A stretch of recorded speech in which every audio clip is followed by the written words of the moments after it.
Shikues të nderuar, përshëndetje, u flas drejt për drejt nga studia e emisionit Frontal me shumë informacione që kanë përgatitur gazetarët tonë, mirë po edhe me biseda në studio dhe në lidhje direkte.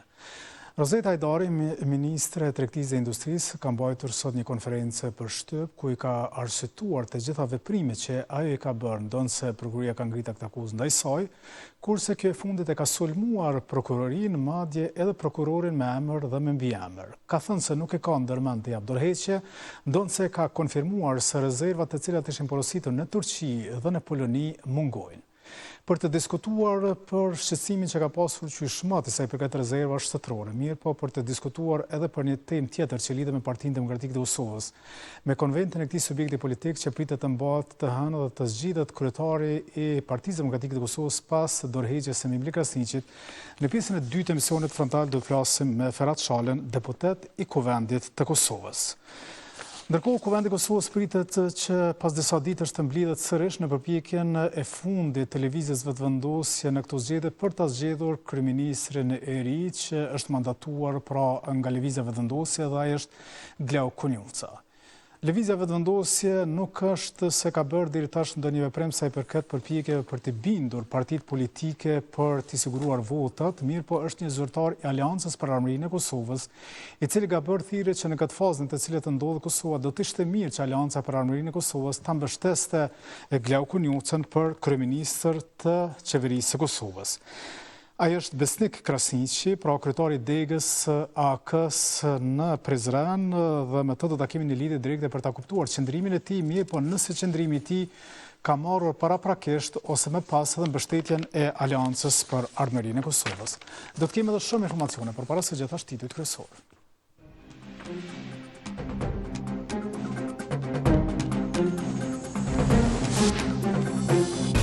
41 vjeçari nga Podugajeva vritet tragjikisht në New York, raportohet se ai po provonte ta parandalonte një vjedhje.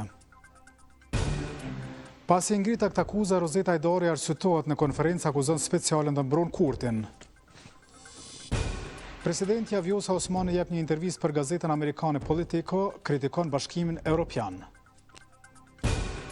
Enver Hoxha nga Partia Demokratike e Kosovës kërkon që të shtyhet të mbajtja konventës së partisë, thotë se nuk duhet të shpërfillen delegatët.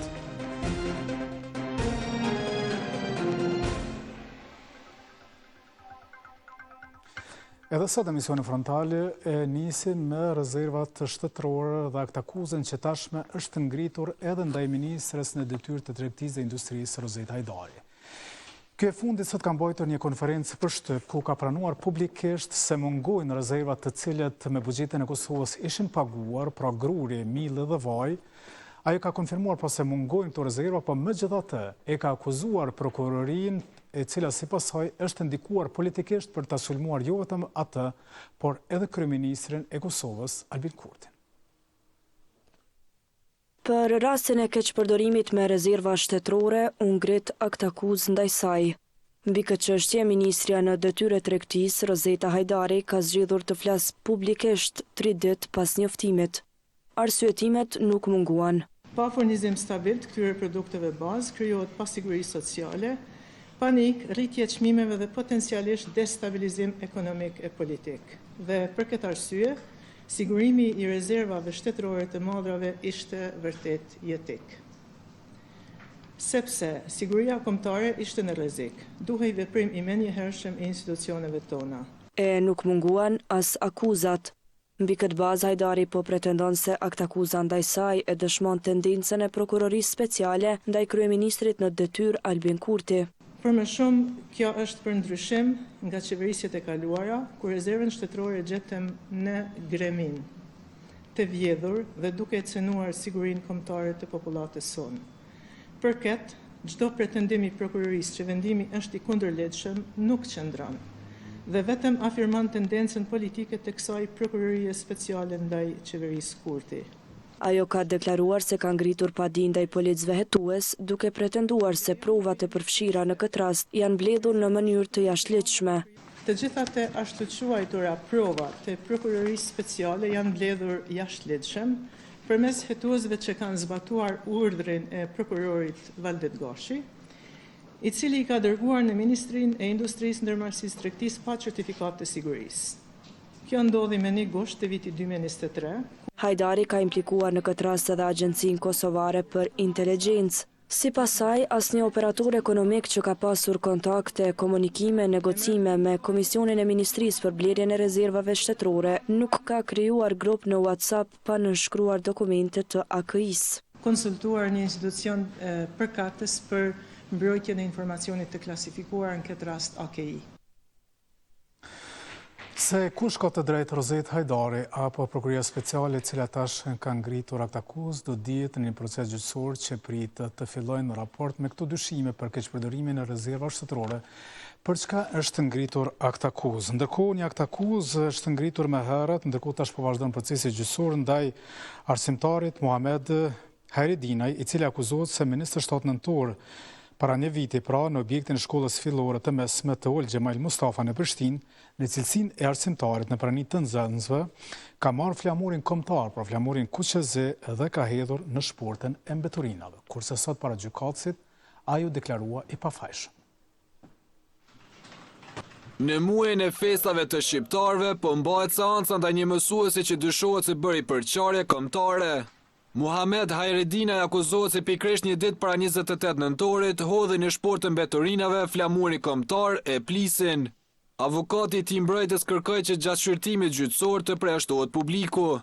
Kjo kërkesë u kundërshtua nga prokurori special e u refuzua nga trupi gjykues. Seanca tani vazhdoi me leximin e akt akuzës. Ka marrë flamurin kuqezi dhe plisin dhe përkundër kundërshtimeve të nxënësve i ka hedhur në shportën e mbeturinave, si dhe ka larguar nga ora mësimore një nxënëse, e cila mbante këto simbole kombëtare me qëllim të pjesëmarrjes në programin festiv të organizuar nga shkolla për ditën e flamurit. Në lidhje me këto akuza, mësuesit të gjuhës angleze në shkollën Xhemal Mustafa në Prishtinë ju kërkua që të deklarohet rreth fajësisë. A një vetëm fajtor për të bërë penale apo nuk e një vetëm? Absolutisht. Nuk e një vetëm fajtor.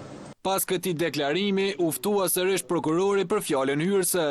Se i pandehuri edhe më herët ka shprehur haptazi ideologjitë e tij fetare, nga se i njëjti sipas dëshmitarës kishte deklaruar në disa raste para nxënësve se muzika është haram.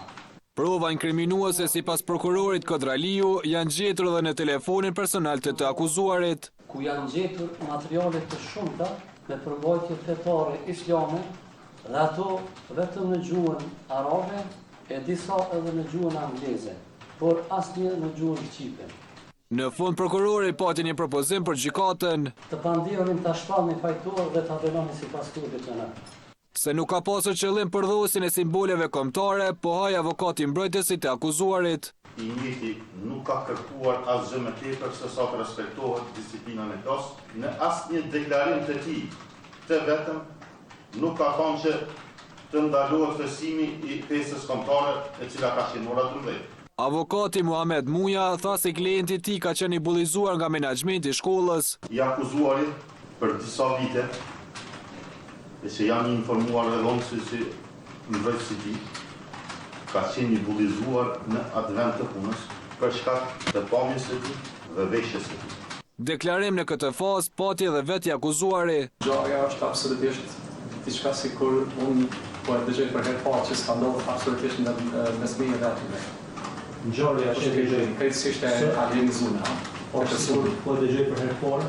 Në fund, trupi gjykues refuzoi kërkesën e mbrojtjes që në cilësinë e dëshmitarit të dëgjohet babai të akuzuarit, teksa u lëshua dhe urdhër për sjellje me detyrim nga policia për dëshmitaren Margareta Shabani.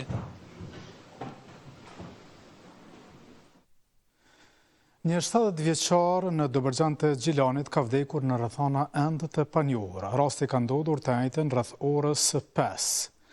Zëdhënësi i policisë për rajonin e Gjilanit Ismet Ashani tha se policia më të marrë vesh rastin ka shkuar në vend ngjarje. Nga hetimet e para aty kanë qenë edhe ndihmë shpejt, është vërtetuar që një person pa shenja jete gjendej në një nga dhomat të shtëpisë së tij. Janë thirrë njësitë të tjera, hetuesit rajonal të forenzikës është njoftuar edhe prokurori i shtetit, ka thënë Hashani. Ai ka treguar se nga hetimet e para ka dyshime se rasti ka të bëjë me vetvrasje.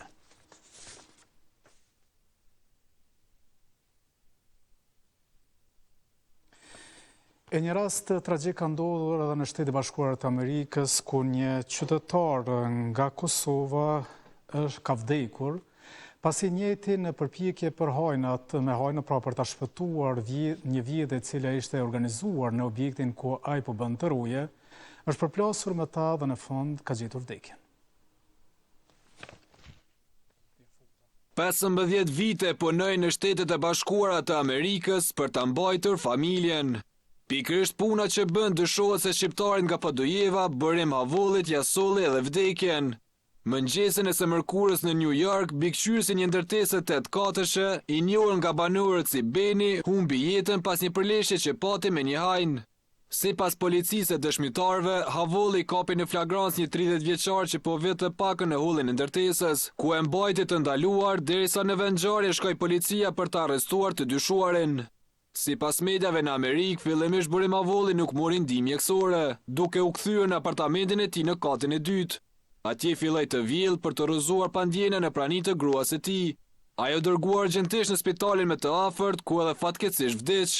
Pas ngjarjes mes lotësh për mediat atje ka folur vëllai i tij Blerimi. Ai ishte një person shumë i dobishëm. Njerëzit e telefononin natën në orën 8-9 për problemet ose çështje me mbajtje. Ai nuk refuzonte kurrë. Gjithmonë shkonte. Madje një herë që ishim këtu, po hante të pinim çaj së bashku. Tha më duhet të shkoj ta ndihmoj një grua të moshuar që jeton e vetme. Ai vdiq duke shpëtuar banorët, të gjithë ata që ndje sot.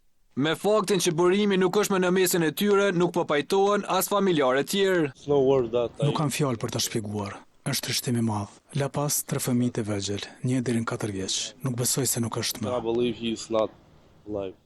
Familjarët e burim Havollit një version se si ka ndodhur ngjarja u kanë treguar dhe miqve të tyre që jetojnë në Kosovë. Që familja tregon që disa mund të kenë qenë përderisa ky e ka pasur atë e ka kapur për t'ia adresuar policisë, mund kanë qenë disa goditje me telefon në kokë, megjithatë ka ardhur ambulanta aty dhe nuk ka shkuar në spital, ka është kthyer banesë tij në katin e parë me bashkëshortën, fëmijët, tek pas një orë e gjysmë ka pas disa shenja të dhimbjes së gjoksit. Dhe aty kanë ndërruar jetë. Pasi të përfundojnë procedurat e mjekësisë ligjore me trupin e viktimës, për të kuptuar edhe zyrtarisht kokën e vdekjes, familjarët kanë njoftuar se burim Havolli do të varroset në Kosovë. Emisionin frontale vazhdojmë me informacione të qëra dhe flasim për presidentën e Republikës së Kosovës Vjosa Osmani, e cila ka dhënë një intervistë për Politico dhe ka kritikuar Bashkimin Evropian, me që sipas saj Brukseli nuk është duke vërejtur progresin që ka arritur Kosova. Më 14 dhjetor të 2022-s, Kosova bëri hapin e parë drejt Unionit Evropian. Presidentja e Kosovës, Vjosa Osmani, bashkë me kryetarin e kuvendit në atë kohë, Glau Kënjufcën, dhe kryeministrin tashmë në detyrë Albin Kurtin, kishin firmosur aplikimin e vendit kandidat për antarësim në Bashkimin Evropian. Por ky dokument, sipas Osmanit, ka mbetur në sirtaret e BE-s. Në një intervistë për gazetën amerikane Politico, e para e shtetit ka dhënë kritikat e saja për ta, meq sipas saj, Brukseli zyrtar duket se nuk e sheh dhe nuk e ndjen progresin që ka bërë Kosova.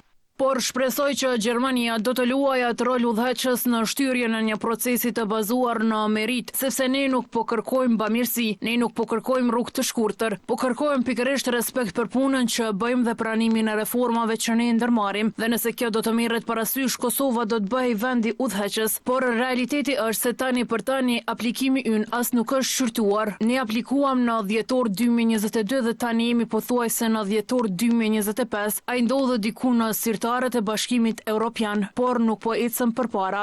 Shefja e shtetit ka thënë se rruga integruese e Kosovës mbetet e bllokuar dhe sipas saj, procesi i bazuar në merita për të cilin BE-ja flet aq shumë, ende s'po shihet në praktik.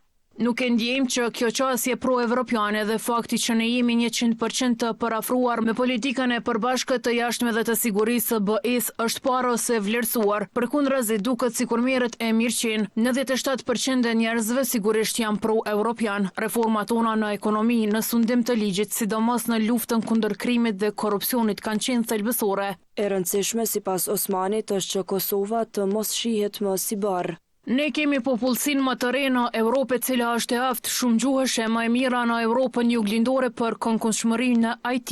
Ata janë të shkëlqyer, por është kapitali njerëzor, është potenciali ekonomik që është i madh. Në të njëjtën kohë, mendoj se duhet parë edhe si një domosdoshmëri strategjike. Ballkani perëndimor që nuk është i paqes, i qëndrueshëm dhe i sigurt, do të thotë një Europë që nuk është e paqes, e qëndrueshme dhe e sigurt. Osmani në këtë intervistë ka thënë se Kosova nuk bën flirt me vendet të tjera e fuqi keqdashëse si Rusia, Kina e Irani, të cilat i quan edhe si trekëndshi i së keqes. Ish-presidenti i Republikës së Kosovës Hashim Thaçi bashkë edhe me krerët tjerë të lartë të ushtrisë ligjore të Kosovës janë duke vazhduar të qëndrojnë para burgim në kuadër të një procesi gjyqësor që po zhvillohet ndaj tij. Sigurisht se në Kosovë ky proces cilësohet si i padrejtë, por megjithatë ka shpresë që ata në fund të këtij epilogu do të shpallet e pavajshëm. Për të kërkuar drejtësi për ta, të hënën në Strasburg, Organizata e Veteranëve të Luftës së Ushtrisë Ligjore të Kosovës ka organizuar një protestë ku atje sipas tyre priten të marrin pjesë mijëra kosovarë. Shqiptar.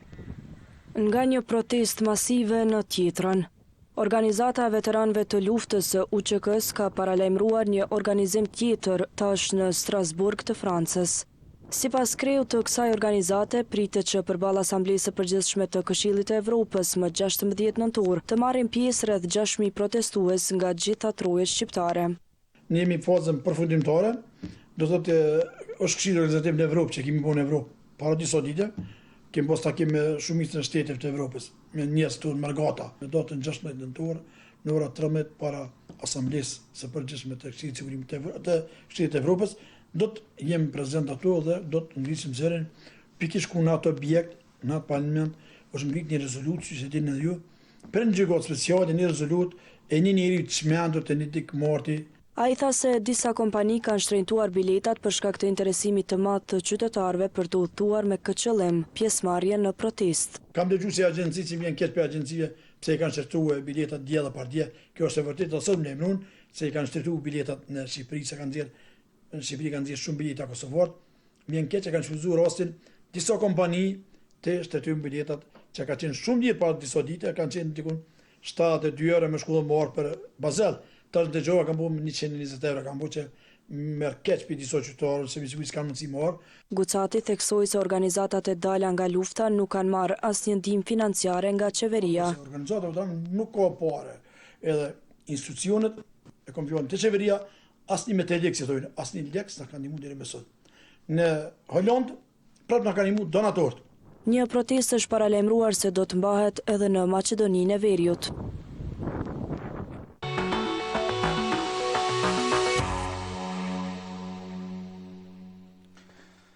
Emisionin frontale vazhdojmë me informacione nga shëndetësia. Furnizimi me materialin e nevojshëm për dializë është stabilizuar të premten, kështu ka njoftuar QKK-ja, ndërkohë pacientët konfirmojnë se pati të lashe dhe të premten nuk pati vonesa.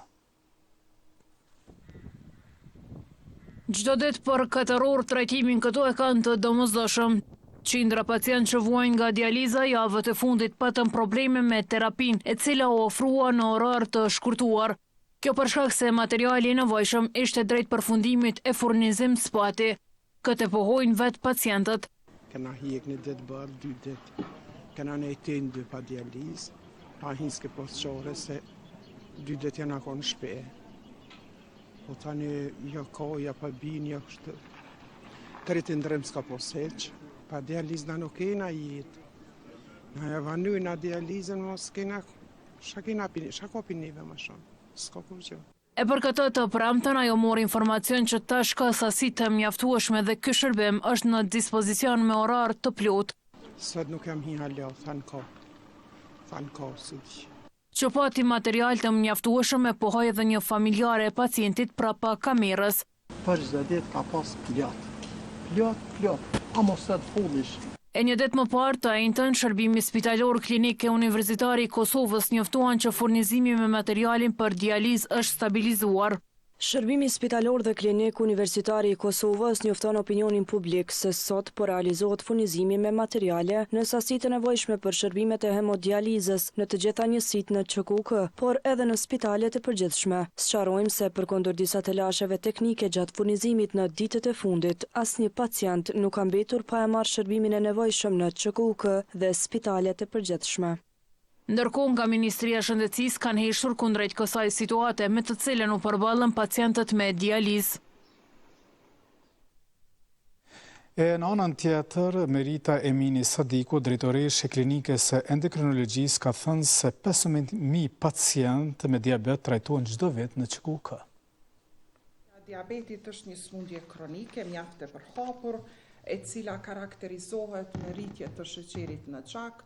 Kjo rritje e sheqerit në gjak provokon komplikime kronike, të cilat ne kemi pas mundësin t'i grumbullojmë dhe t'ju ofrojmë sot edhe me pamje vizuele. Pse po rritet diabeti në botë, jo vetëm për shkak të plakjes së popullatës, por edhe për shkak të shtimit të obezitetit, që është një prej sëmundjeve kronike, të cilat e rrezikon mas shumë të pacientin që ta fitojë sëmundjen e sheqerit më shpejt se sa që duhet. E obeziteti në botë është duke u rritur fal në thojza ushqimit të pashëndetshëm, jetës sedentare, stresit në punë e shumë faktorëve të tjerë duke përfshirë edhe trashëgimin. Ne në klinikën tonë funksionojmë në dy reparte. Është reparti diabetologjisë dhe i endokrinologjisë me sëmundje metabolike. Në Kosovë diku 7.9% bazë të punimeve të cilat janë bërë në Institutin e Shëndetit Publik, ndërsa si prediabet ka diku 6.1%. Në mbarë botën çdo i 9 individ ka këtë sëmundje. Dhe në total është diku 589 milion mbarë botën.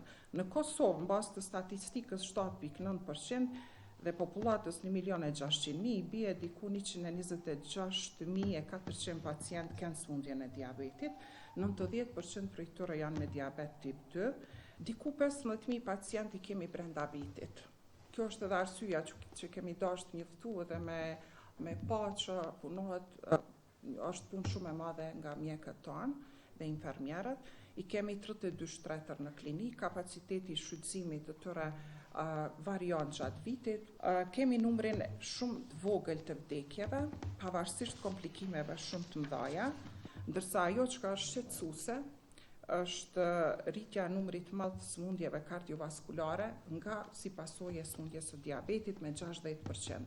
Mosha që mas shumti vinë me sëmundje kronike dhe numri më i madh është prej periudhës diku 15-16 vjet me sëmundje diabetit, atëherë veç kur fillojnë komplikime të shfaqe. Gjithashtu një donacion sot na ka ardhur për glukometër.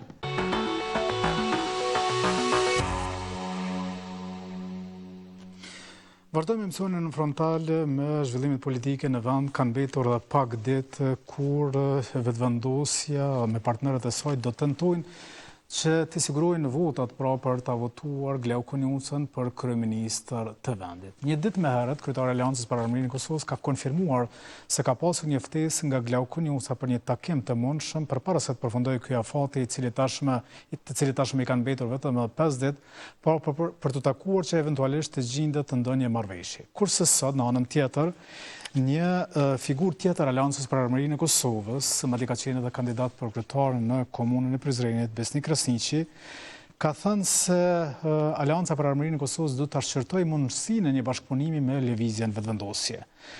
Ai ka thënë se në këtë situatë në të cilën po ndodhet Kosova, një bashkëpunim eventual do të ishte i mirëseardhur për ta tejkaluar këtë krizë në të cilën ndodhet Kosova, siç e dini pra në muajin shkurt janë muajt urgjentë nacionale, ndërkohë ende tash që po i afrohemi pra vitit të ri, ende nuk është zgjedhur qeveria e ri. Ka pasur një tendencë që Albin Kurti të jetë kryeministër, por nuk i ka siguruar votat, kurse tash është mandatuar Glau Konjuca. E për ta mbështetur Glau Konjucën është deklaruar Besnik Krasniqi nga Aleanca për Armërinë e Kosovës, të cilën e kam në lidhje direkte. Përshëndetje Besnik. Përshëndetje Asim. Faleminderit shumë që je pjesë e emisionit frontal, ndonë se këto rrethana siç duket jenë vetur, po e rëndësishme është që të komunikojmë bashkë. Nuk e di, është dukur pak si befasi kjo ftesa që ju keni bërë për një bashkëpunim me lëvizjen vetëvendosje. Po do më ju pyet paraprakisht, a keni marrë një pajtim nga Aleanca për Armërinë e Kosovës për ta dhënë këtë qëndrim? Faleminderit për pyetjen Arsim. Realisht ky është një mendim apo opinioni imi personal. Dje Aleanca për Armërinë e Kosovës ka mbajtur një mbledhje të kryesisë, por për shkak se gjendesha jashtë vendit në atë kohë, nuk mujta me marrë pjesë në atë mbledhje. I dëgjova me kujdes edhe qëndrimet e kryetarit Haradinaj, edhe qëndrimet e kryesisë tonë. Plotësisht i mbërthes të gjitha ato që thanë, por ne ashtu vlen cekët që nëse Glauko Njusa dhe vetëvendosje do të kishin pasur, ose do ta kishin pasur seriozisht krimin e një qeverie, besoj që do të ishte udhës dhe e drejtë që t'i bëhet një ofertë serioze në këtë rast Aleancës, në mënyrë që ne do të mund ta shqyrtonim dhe ta jepnim mendimin tonë përfundimtar për një bashkëqeverisje ta çuj këtu nëse do të vinte puna për me i bashku idetë tona rreth krijimit të qeverisë Konjusa. Ju e dini mirë që të gjithë ne, përfshi këtu edhe mua edhe kryetari Haradinaj, kemi qenë dhe jemi kategorik që të mos ketë qeveri Kurti 3, por kandidimi i zotit Konjusa nga ana e vetëvendosjes tashmë veç se e ka ndryshuar lojën për mendimin tim, edhe hap shtigje dhe rrethana të reja për sa i përket mendimit tim politik. Siç duket edhe bashkëpunimi që keni treguar në Prizren, në kalon këtë shije dhe mundësinë e një bashkëpunimi eventual me lëvizjen vetëvendosje edhe në qendër. Jo, realisht nuk ka të bëj fare me këtë. Unë i shoh gjonat pak më ndryshe, i shoh pak më në perspektivë.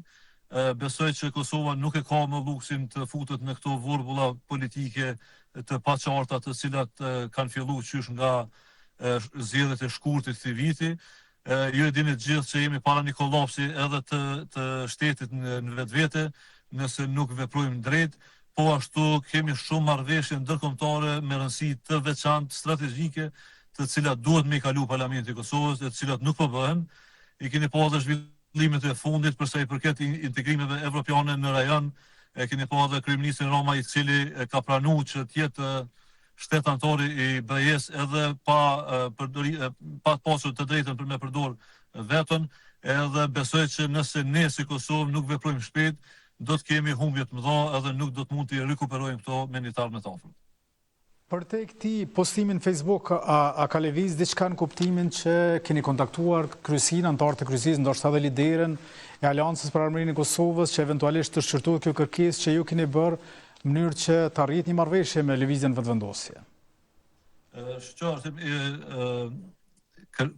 Kërkesa, opinioni im fakt nuk ishte edhe kërkesë që ne me dojmë mos të lidhim koalicion me lëvizjen vetëvendosje, por ishte një reflektim i cili do duhet merrej seriozisht edhe nga ana e zotit Konjusa edhe vetëvendosjes këtë rast, po nëse ka një gjatë tillë, ju e keni pasur në postimin tim, kam kërkuar që përveç tjerave nëse të bëhet edhe zgjidhja e çështjes së presidentit, në mënyrë që nëse do të ketë një qeverisje ose një qeveri, kjo qeveri mos të jetë afat po të jetë afat gjatë dhe të kryen të gjitha problemet edhe punët cilat e presin Kosovën. Ju dini që zoti Haradinaj për ne është i vetmi kandidat i cili do t'i përmbushte të gjitha kërkesat dhe kriteret edhe të popullit Kosovës për të qenë presidenti i Republikës Kosovës, pasi që është figurë e cila përfason unitetin, ka përvojë të mëdha politike, sidomos në fushën ndërkombëtare. Ju dini që punët e mëdha të Kosovës, si ushtria e Kosovës, pavarësimi energjetik, Trepça e shumë probleme tjera, janë kryer gjatë periudhës sa zoti Haradinaj ishte kryeministër në vitin 2018 dhe ne besojmë fuqishëm në përvojën e tij, në dijen e tij dhe në angazhimin e tij për me qenë president i arshëm i Republikës Kosovës. Në këtë mënyrë do të mund të përmbyllej edhe mozaiku i qeverisë dhe presidentit, edhe pse jo, nëse një ofertë të tillë do ta kishnim nga vetëvendosja dhe zoti Konjusa, unë besoj që do të ishte mirë edhe ta shqyrtonim ne si Aleancë, sepse kjo i bën mirë edhe popullit edhe Kosovës përgjithësi. Po thoni ju që ju jepni votat për qeverinë Glauko Konjusa 1, në mënyrë që më pas në prill Ramush Haradinaj të jetë president i Kosovës. Patjetër që po, pse jo, nuk shoh diçka të keqe këtu, përkundrazi, do të ishte shumë mirë, edhe do të krijonte një stabilitet të madh apo makroinstitucional në 5 vitet të ardhshme, ku Kosova do të dilë nga kjo vulvull që është kriju, edhe do të kishim edhe një qeveri stabile, po edhe presidencën do të kishim stabile. Besnik, falenderoj shumë që ishe pjesë e emisionit frontal dhe e shqiluat edhe më shumë këtë qëndrimin tuaj si Aleancë për Armërinë e Kosovës, apo thjesht si njëri nga ata që mendon se duhet ketë një bashkëpunim me lëvizjen vetëvendosje? Arsim, dëgjoj, kjo është qëndrimi imit personal dhe nuk është qëndrimi të gjithë Aleancës, sigurisht. Unë besoj që ka dhe zëra tjerë që mendoj si unë brenda kolegëve tonë edhe në kryesi, edhe në pjesë tjera të Aleancës. Besoj që ky qëndrim është i shëndosh edhe i kontribon edhe Aleancës edhe popullit Kosovës, edhe nuk ka gjë të keqe nëse ne do të bëheshim bashkë për me i shty përpara këtë procesi. Besnik, faleminderit edhe një herë. Faleminderit juve. Ndërkohë, Partia Demokratike e Kosovës pritet që të hënën ta mbajnë konventën zgjedhore për ta zgjedhur kryetarin e ri të këtij subjekti politik. Një nga figurat kryesore të Partisë Demokratike të Kosovës, Enver Hoxha, ka kërkuar zyrtarisht nga kryesia e Partisë Demokratike të Kosovës që konventa për zgjedhjen e kryetarit të partisë të shtyhet. Hoxha i thekson se një parti serioze nuk mund të mbajë një konvent politike dhe përmbajtësore në një kohë kaq të shkurtër, duke nënvizuar se shtyrja e saj deri të ditën e ardhshme do të mundsonte anëtarësisë dhe delegatëve të njihen më mirë me kandidaturat dhe platformën e tyre. Kjo ngoti nuk garanton garë cilësore, as referendum, nëse i referohemi edhe unitetit të kërkuar e të domosdoshëm për PDK në këtë kohë. Ne, Partinë Demokratike të Kosovës, më shumë se një kandidatur është mundësi për delegatët që të zgjedhen lirisht dhe të ndihmojnë në pasurimin e platformës individuale, duke quar në ndërtimin e një platforme të përbashkët për PDK-n, ka shkruar Hoxhaj në Facebook. Nënkryetare e Kuvendit të Kosovës dhe sekretare e përgjithshme e Partisë Demokratike të Kosovës Vlora Qitako në një përgjigje për Ekspres ka thënë se konventa e partisë në bazë të statutit të saj duhet të mbahet brenda 5 ditësh. Çdo antar apo antare që plotson kriteret e përcaktuara me statut është i mirëseardhur të kandidojë. Gara do të bënte konventën edhe më madhështore, ka thënë Qitako për Ekspres.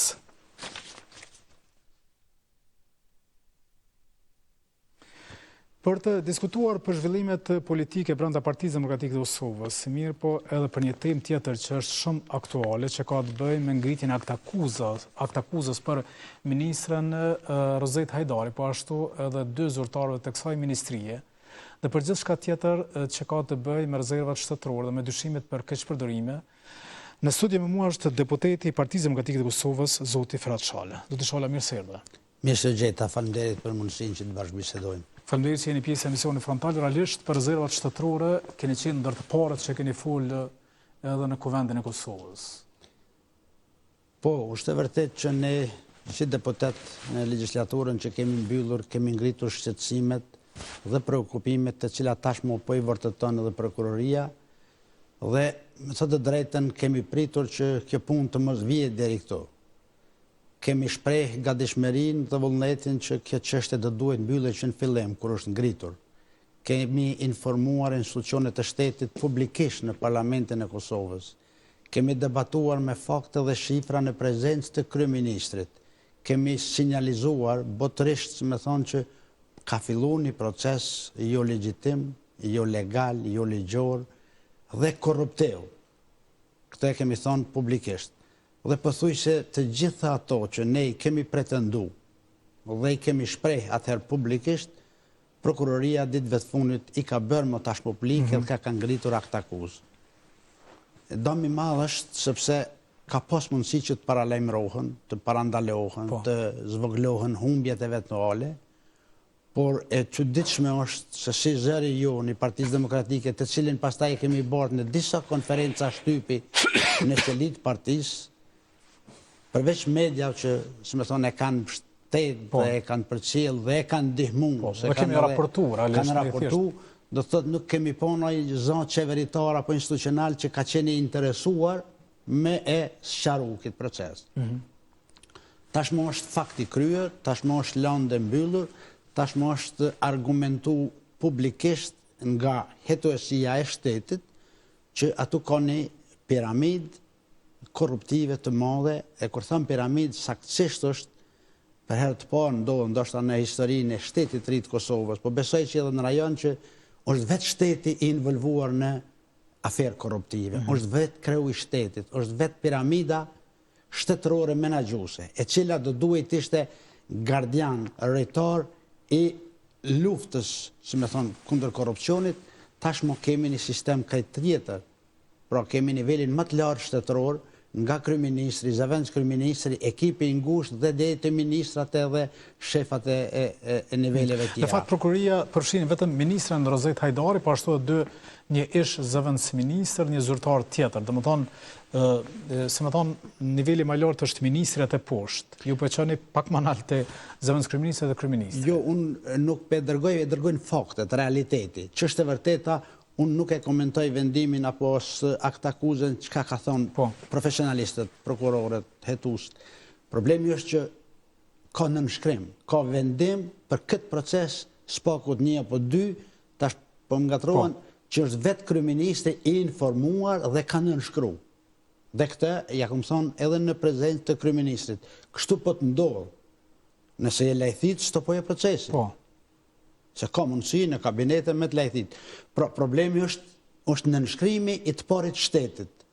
Nënshkrim që lejon shkeljen e ligjit. Nënshkrim që abrogon çdo vendim tjetër ligjor. Nënshkrim që dominon jashtëligjshëm procedurat. Nënshkrim i cili i jep autorizime të panevojshme, të paqenura akterëve të cilët nuk kanë gjë të bëjnë me shtetin. Nënshkrim i cili pastaj ka rezultuar me pasoja të mëdha financiare për buxhetin e konsolidum. 3 milion, ofër 3 milion është dome që ka shkaktu.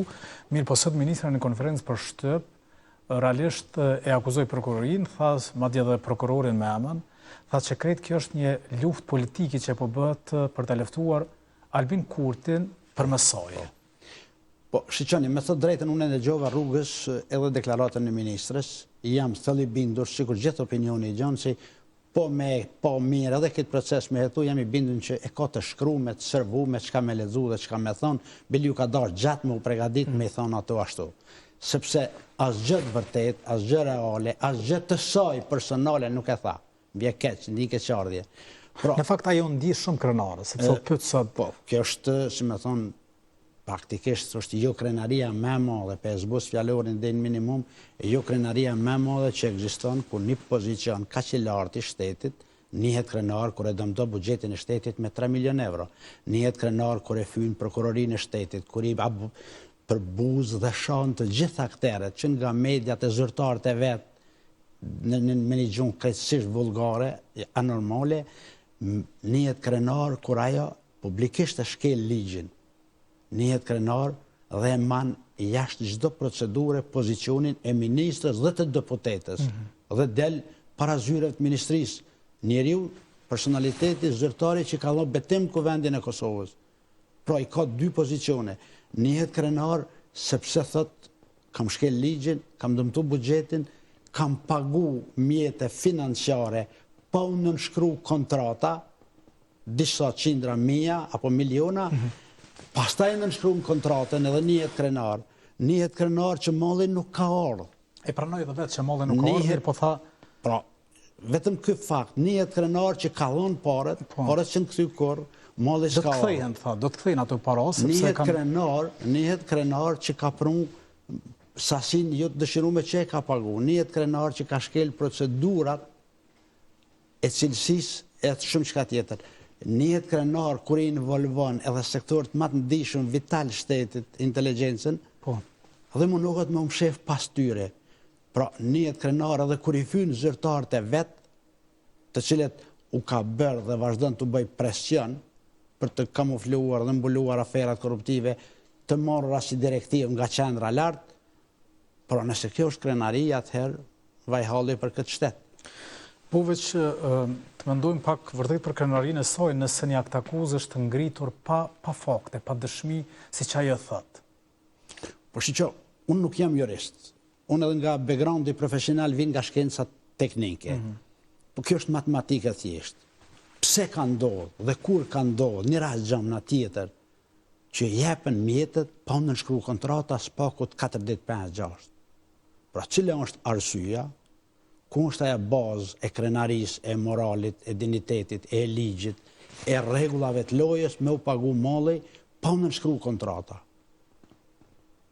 apo si ka me qenë e arsyetueshme edhe pas kaq vitësh rezervat e shtetit s'kan ardhur në Kosovë. Po, e pranoj, domethënë kjo nuk është se pi mohon këtë fakt, po thotë që po nuk kanë ardhur, mi po tregoj që ndaj dy kompanive me cilët këta kanë nënshkruar kontratë, pra ministria që ke drejton, pra ka inicu procedurë për shkak me kthyer të pare. Që pare do të kthehen, ka thonë ajo. Unë nuk e di a kthehen as kthehen, nuk është problemi jam. Mu më intereson, a është ky vendim i ligjshëm, që këtu e kemi. Kush e ka inicu këtë vendim? Kush e ka miratu? Kush e ka nënshkruar? Pra është e shkruar. Pse kështu ka ndodhur? Kur nuk e thët ligji, kur nuk e thën rregullat e lojës, kjo është demokraci, kjo është procedurë. Në rrethona pandemie, në rrethona luftën në Ukrainë, a duhet ai ligj ndryshoj?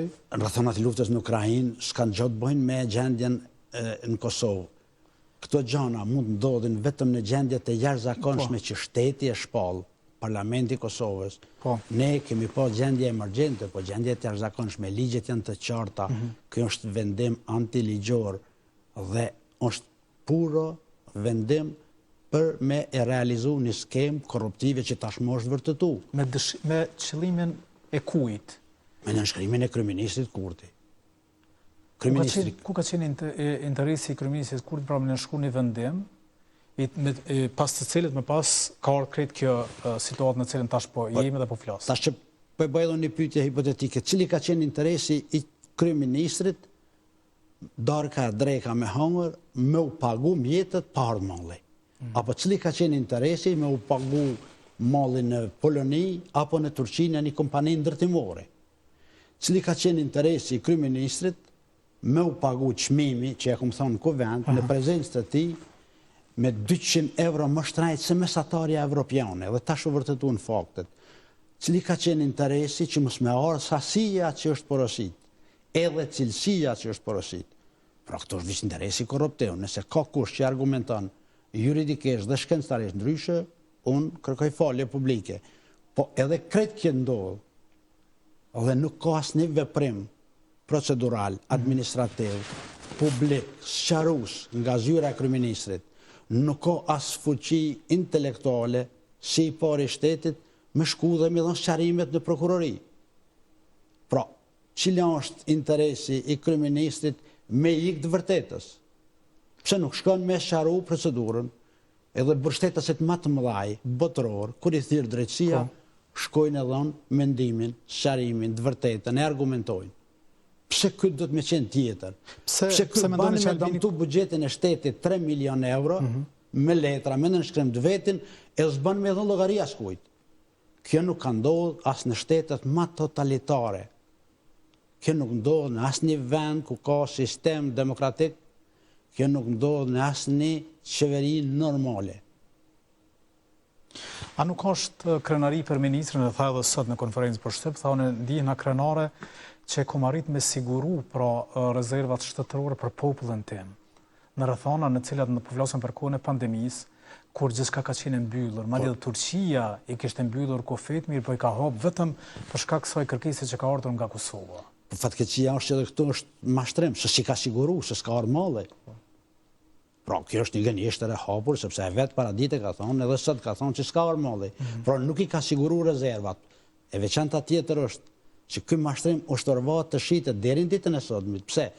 Ka rrit buxhetin e planifikuar që ka qenë për 1600, ka diskutim të kryeministrit dhe të ministrës kur kanë prezantuar planin buxhetor që kemi rrit 1600%, e kanë thonë në Kuvend Kosovës, buxhetin për rezervat shtetit, pasi kishin ndërtu skemen korruptive. Dhe çka ndodhi?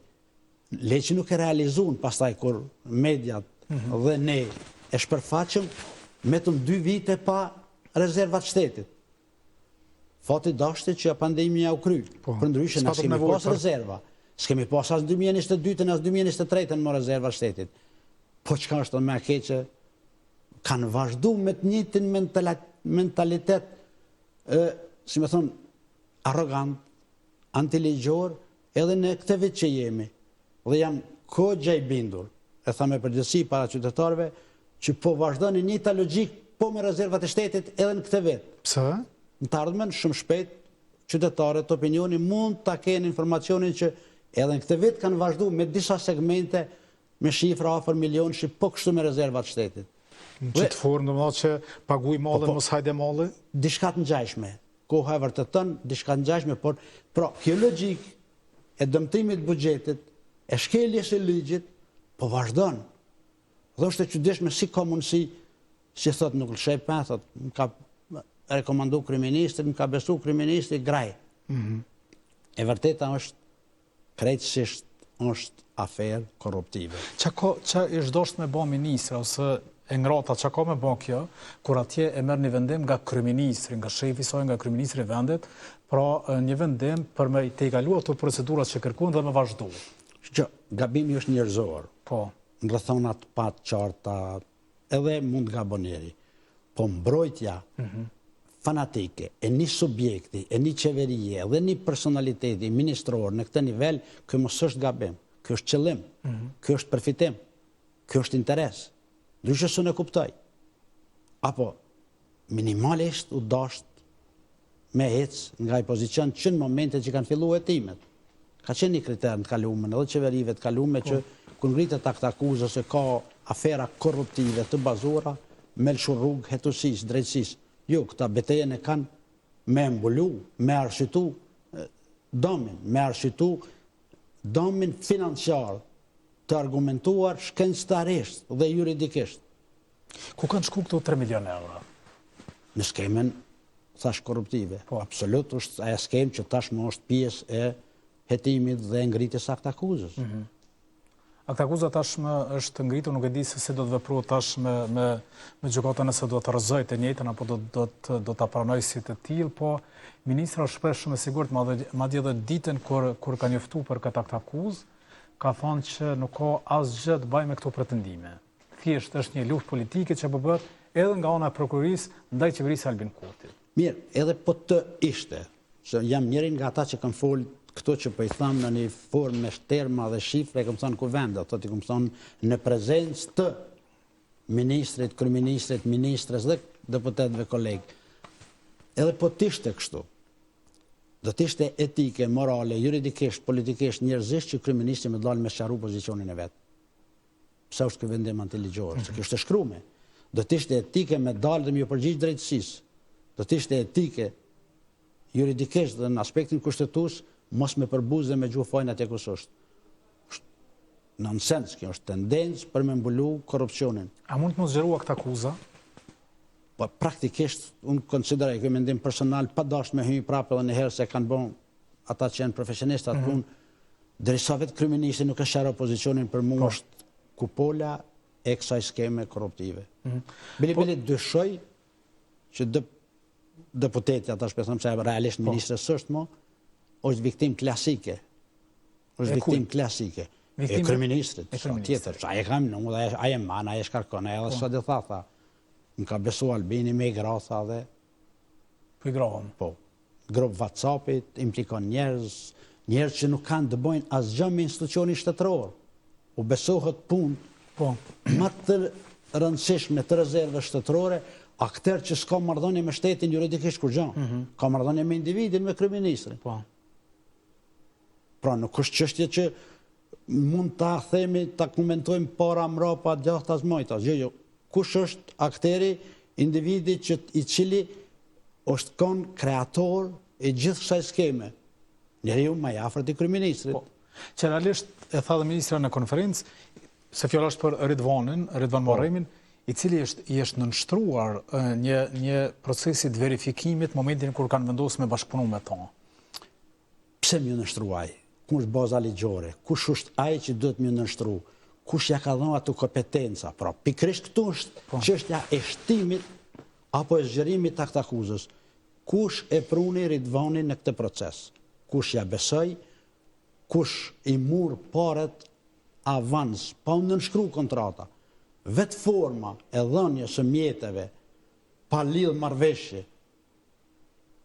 Pra nuk di çfarë argumenti do të jetë në këtë vend. Unë nuk besoj që kisha ditë me inskenu rastin më eklatant, me thonë po merri pare të mas një avdite në nënshkruaj marrëveshjen. Kush qysh vepru në këtë rast? Këtë rast është asgjë nuk është bërë pa dijenin e kryeministrit. Të tjerat janë krejt loj. nuk ka institucion, sepse është përgjegjësi juridik dhe kushtetues edhe për situata emergjente. Sepse është përgjegjësi i cili realisht e ka ditë, ka dhona, ka fotografi, ka informacion që i kena bisedu që ai ka qenë ngjarje të këtij procesi. Dhe mbi gjitha filan këtë spekulimet, ka në nënshkrim të tij. Po. Është dokument i zyrtar. Është dokument ligjor, që nuk mundem hënë as vetaj. Dhe është 3 pika, 2 pika asaj pat. Por ai duhet me sqaru para opinionit pse ka dhënë atë vendim. Të shfaqet vendimin në ekran për të lexuar pra vendimin se pse e ka marrë kryeministri këtë vendim, pra aprovohet kërkesa e Departamentit të Rezervave Shtetërore, Ministria e Tregtisë që të mundësot përjashtim nga procedurat e përkurimit për furnizim e produkte të rezervave shtetërore të madrave duke i klasifikuar lëndën e kontratës si sekret në bazë të ligjit për rezerva shtetërore të madrave dhe rregullorës 2019 për prokurim për qëllim të mbrojtjes dhe të sigurisë. Pika 2, obligohet Ministria e Industrisë për zbatimin e këtij vendimi. Pika pare vendimit është krejt antiligjor. Se nuk ka nevoj me shpall sekret blerje në cili do produkt për ashtë kategorinë e armatimit e gjana tjera. Nuk ke thët as një ligj që duhet me u shpall sekret shtetëror blerja grurit, e vajt, e shumë qka. Çfarë sekreti është me ble grur pe kompanive turke pas një lloj verifikimi që tash po del që kanë qenë të ndërtimit. Ta mojnë kompanit e biznisore turke sekretin, çfarë sekreti është me i ble mall prej kompanive polake. Pra pse me bë sekret? Sekret, ligji thot rujtjen, magazinimin, deponimin e tyre, vendin, të tjerat janë krejtësisht jo ligjore. E pse u dosht më përfshin këto që me kanë shkel procedurat, për me kriju hapësirë të negocimit, për me dhënë parat dhe mos marr malli kurrë, për me mos me marr sasia dëshirueshme, për mos me marr cilësia e grunit dhe për me u bën çaj treg që mos me u ble po supozojmë me 20-21 cent toni që ka qenë shtonë nga ministri, po për me ble 28 cent ose 480 euro tonin, o dash me u bon sekret. Së është logarit mentalitetin e ty në naiv politik që kjo mbetet sekret dhe kërkush nuk e mërvesh, ma ledhe mës me ardhë, është sekret shtetëror, nuk e dim qka ka, pra është orëvotje me shkrim për me e shmang, me damtu dhe thjeshtu skem korruptive. Pra, e ka shkel procedurën e prokurimit publik, tash po dalin fakte që në kërkun në botë, pas pakut në Evropë, që edhe në atë kohë, edhe këmë thonë, ku vendi këmë hullumtu çmimet e berzës, e grurit, nuk ka pas çmim që ka kalu 50% e asaj që këta e kanë ble 480 euro tonin. Qa pritet më ndodhë në fond të krejt këtij procesi, cili mund tjetë epilogu? Unë nuk rekomandoj ose nuk preferoj, sepse përveç që jam i bindur thellë njerëzisht që këtu ka skem korruptive, vendimet janë të gjykatave, vendimet janë të specialistëve, të ekspertëve të atyre të cilët realisht deri këtu, unë si me thonë, veç i përgëzoj për punën që kanë bën, edhe pse ka qenë gjithçka e shkruar edhe thonë në media, ju keni pa edhe audio incizimet brendshme që ju kanë rrjedhë nëpër media, keni dëgjuar fyrjet që thotë atje si ku bëj, to ka qenë një presion i jashtëzakonshëm. Shikon, një mekanizëm shtetëror që e përgatit një skem të tillë korruptive, e për 4 vite nuk ka sekretar permanent të ministrisë, që sekretari është polca kurrizore administrative e shtetit, e ministrisë. A muj me të thonë tash po gaboj, për një 2-13 i kanë rru. Pra, qëtë një shantazhë, mos pranë, kanë ik njerëzit, kanë denoncu njerëzit, janë në përgjykata. Dhe normalisht që dikur administrata ka fillu nga ky presion me u kundërshtu dhe fol atyre sinjalizuesve mrena që kanë qenë u thallën në media, ata pastaj kanë zgjedhur të vërtetën. Dhe merita është e tyne. Merita është e përballur me procedura disciplinore, me procedura disciplinore, njerëzore, gjithçka tjetër.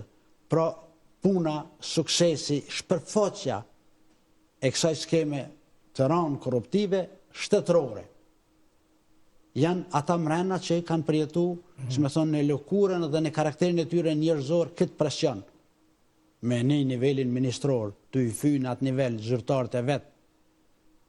Pra, me në ru, gjdo 3 muaj, shërbyshin civil, që e garanton ligji dhe regulli, kjo s'ka ndodhë kun. Pastaj, normalisht që ndërju, atu ka një skemë, unë jam i bindun që një grup brenda këtij sektori, që i ka orkestru dhe, si me thonë, e ka ndihmu ministrën, është masë e qartë. Dhe kemi arë një situatë ku Ministria e Tregtisë dhe Industrisë është shembulli ma i veçantë i korrupsionit, i nepotizmit dhe i shkeljes së të drejtave të shërbysëve civil. Aferat të tilla ato ka plot. Në secilin projekt të realizuar në 4 vitet e fundit ato ka aferë korruptive të pastër. Ndash në qendrat industriale tregtare që po investohet, ndash në projekte tjera të linjat e furnizimit, ndash në ndarjen e granteve dhe subvencioneve, asgjë nuk ka shku pa lejen dhe rekomandimin e 2-3 individëve dhe të ministrës. Fatkeqësisht, kjo është vetëm njëri nga rastet që është shpërfaq publikisht dhe tashmë edhe me juridikisht. Jemi në fund kësaj bisede, po të flasim pak duke qenë se je pjesë e Partisë Demokratike të Kosovës, deputet e Kuvendit të Kosovës, ndërkohë të hënën është konventa e Partisë Demokratike të Kosovës. A i një bogoti për këtë konvent se ju rasti shpejt. Po, Partia Demokratike e Kosovës pas këtij procesi zgjedhor, si rezultati një vendimi njerëzor, intelektual, reflektues të kryetarit të Partisë Demokratike, zotit Memli Krasniqi, i cili ka ofru dorëheqjen, i cili realisht e ka përmbyll një kapitull të veçantë në një periudhë jashtëzakonisht delikate që ka qenë Partia Demokratike, konsideroj shumë suksesshëm, shumë me dignitet, tashmë ka hap rrugë ushqendrimi i tij krejtësisht individual pas analizës dhe asaj që ai e qunë reflektim, dhe ne tashmë jemi para një situate të qartë. Rregullat e lojës janë të qarta, statuti i partisë është i qartë dhe mbështetën këtë Kryeshësia e Partisë Demokratike në mbledhjen e fundit ka marrë vendim që sipas statutit të Partisë Demokratike ta thret, si më thon, konventën e jashtëzakonshme për ta zgjedhur kryetarin e Partisë Demokratike, dhe ky është një proces krejt normal ligjor në rrethona jo normale të jashtëzakonshme, sepse kemi një situatë ku ne jemi tashmë me kryetarin i cili ka ofruar dorëheqje. Në anën tjetër, ish kryetari se një kohë dhe Enver Hoxha e ka udhëheq Partinë Demokratike të Kosovës, ka thonë që duhet t'jepet kohë pak më shumë në kësaj konvente. Që partia jonë, Partia Demokratike është e veçantë në krahasim me shumë subjekte si ka gjithmonë. Historikisht ka një frymë tolerante, ka një frymë bashkëpunimi, ka një debat të brendshëm, ka një demokraci të jashtëzakonshme, e cila në asnjë rrethon nuk e ka dëmtuar, përkundrazi e ka sforcuar dhe e ka bërë shumë më të fortë rrugtimin e saj drejt fitoreve të reja. Jemi shumë të bindur që edhe kjo pjesë që ju e thatë është pjesë e demokracisë së brendshme dhe në fund fundit është pjesë kulturë individuale dhe kolektive e fuqi, si më thonë, politike e Partisë Demokratike.